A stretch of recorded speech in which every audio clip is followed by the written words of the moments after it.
Continuing on from my senior counsel, Miss Quinn, who focused on the first submission, the Crown is not vicariously liable in tort for the actions of Constable Miller. Counsel will now focus on the second submission. The actions of Constable Miller do not warrant an award of exemplary damages. I now turn to my first submission, 2.1. In Couch and Attorney General, Justice Tipping stated that exemplary damages may be awarded if, but only if, the defendant deliberately and outrageously ran a consciously appreciated risk of personal injury to the plaintiff.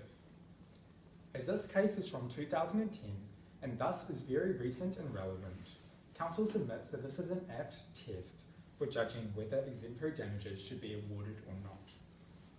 While this test was also used in Kane and Attorney General in the High Court, counsel respectfully submits that the trial judge applied it incorrectly. Firstly, I will focus on how Constable Miller's actions were not deliberate or conscious. During the events of the 7th of April 2018, Constable Miller was not in a fit state of mind. To relay the events, Constable Miller and his partner attempted to apprehend a man suspected to be under the influence of substances. In this struggle, Miller would be stabbed in the shoulder, would lose his glasses, and recognise the man to be someone who caused him financial strain by botching a paint job on his house. It is obvious that these events adversely impacted Miller's state of mind. His mobility and sight were impaired, he was injured and likely losing blood. Just going to stop you there, counsel. What authority do we have in the facts in the lower court to say that there was some impairment of Mr. Miller, Constable Miller's state of mind? Counsel submits that these facts show that there was an impairment of Constable Miller's state of mind because Constable Miller is just human, and if any human were to be stabbed and lose their glasses... Counsel, what you're giving me is your opinion, and you're not qualified to give me your opinion on the state of mind, but carry on with your submissions. I do hear what you are saying. Carry on with your submission. Okay. And he was also angered to find that this was the same man who caused him personal financial strain. When such an attack occurs, it is natural for humans to significantly produce adrenaline, altering how the body functions and initiating a fight or flight response in the individual. With its body being physiologically in such a state and the situation rapidly evolving, with the offender soon escaping in a motor vehicle, it is of no doubt that Miller did not have the time or the fitness of mind to make a consciously appreciated decision to follow the offender or to match the speed of the offender as he followed him. Furthermore, as Miller reached speeds of 120 kilometres an hour, he was not doing so unprovoked. Miller was simply following the man who stabbed him and caused him such personal distress. So was his conduct outrageous? While it is stated in the test that I have defined from Couch and Attorney General that outrageous conduct is needed for exemplary damages to be awarded, it is also stated that the defendant needs to deliberately and outrageously run a consciously appreciated risk. Yeah, so you need both factors, counsel. Is that your point? Yes. All right, carry on. Okay. Instead, he was pursuing the offender in a physically, mentally, and visually impaired state. As such, he was unable to consciously appreciate the risk he was taking. In the High Court, exemplary damages were awarded because Judge Drysdale held that Miller consciously appreciated the risk of threatened safety to the public. However, with respect, counsel submits that when applying the deliberate and consciously appreciated risk test to Constable Miller in the context of these specific facts, it is clear that Miller was not in a fit state of mind and could not have deliberately or consciously appreciated such a risk to the plaintiff.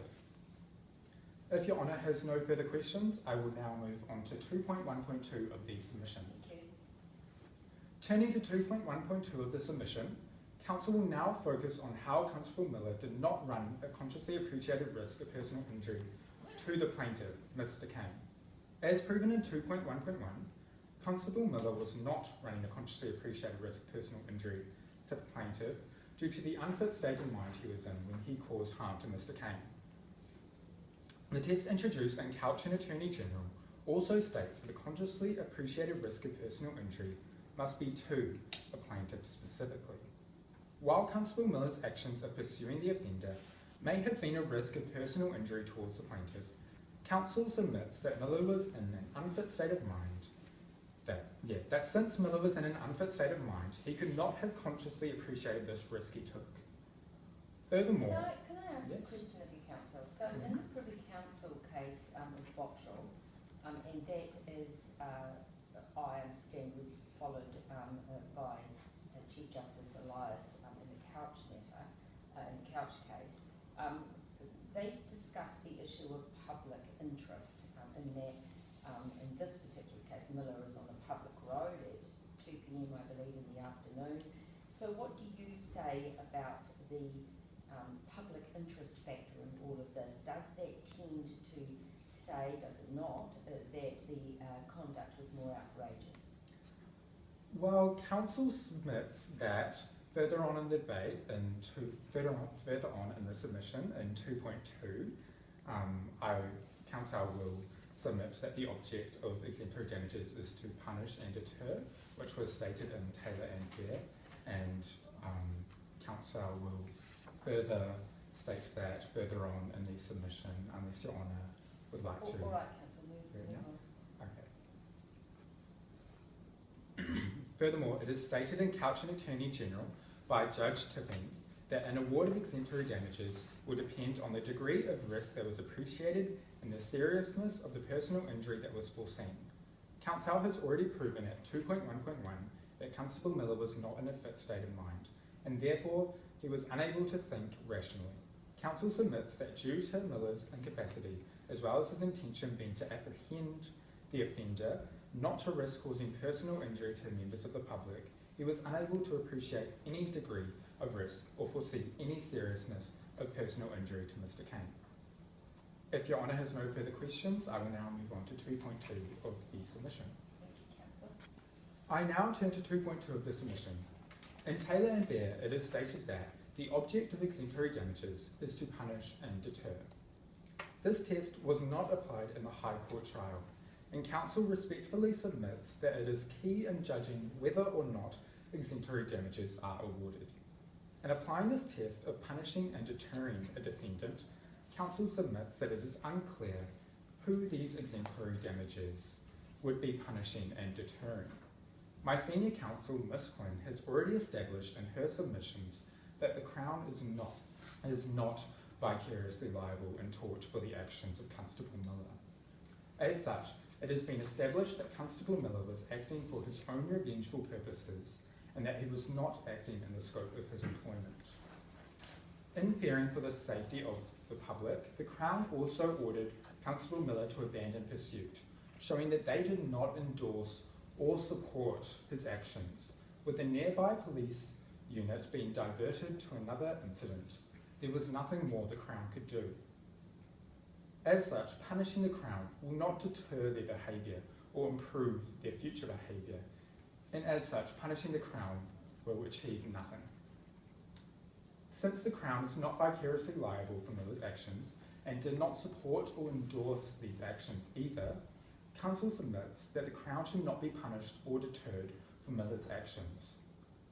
If the Crown is not being punished and deterred, there is no alternative, as Constable Miller himself, who performed these actions, is dead.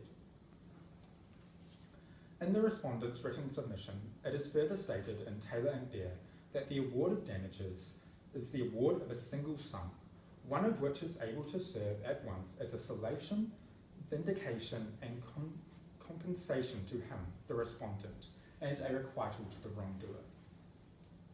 However, this case is from 1982, and since then, cases such as Couch and Attorney General, and as recent of years as 2010, have opposed this, stating that the reach of exemplary damages should be confined rather than expanded. As this is the most recent case, counsel submits that exemplary damages should only be awarded on punitive grounds. It is further stated in the case facts that the plaintiff, Mr. Kane, has been granted accident compensation under the Accident Compensation Scheme. Even if it was deemed that exemplary damages may be awarded in this case for purposes other than punishment and to deter, Mr. Kane has already been awarded compensation without issue. As neither the Crown nor Constable Miller can be punished for Constable Miller's actions, and Mr. Kane has already been compensated, Council submits that exemplary damages should not be awarded for punitive or any other measures. To conclude, for the appellant's first submission, my senior counsel, Miss Quinn, demonstrated that the Crown is not vicariously liable in tort for the actions of Constable Miller, because Constable Miller performed his own actions for his own revengeful purposes, and he was not acting within the scope of his employment. Junior counsel has focused on the second submission, stating that the actions of Constable Miller do not warrant an award of exemplary damages, because Miller's actions could not have been deliberate, and the purpose of exemplary damages cannot be fulfilled, as the behaviour of neither the Crown nor Miller can be deterred or improved. If Your Honour has no further questions, that concludes the submissions for the appellant.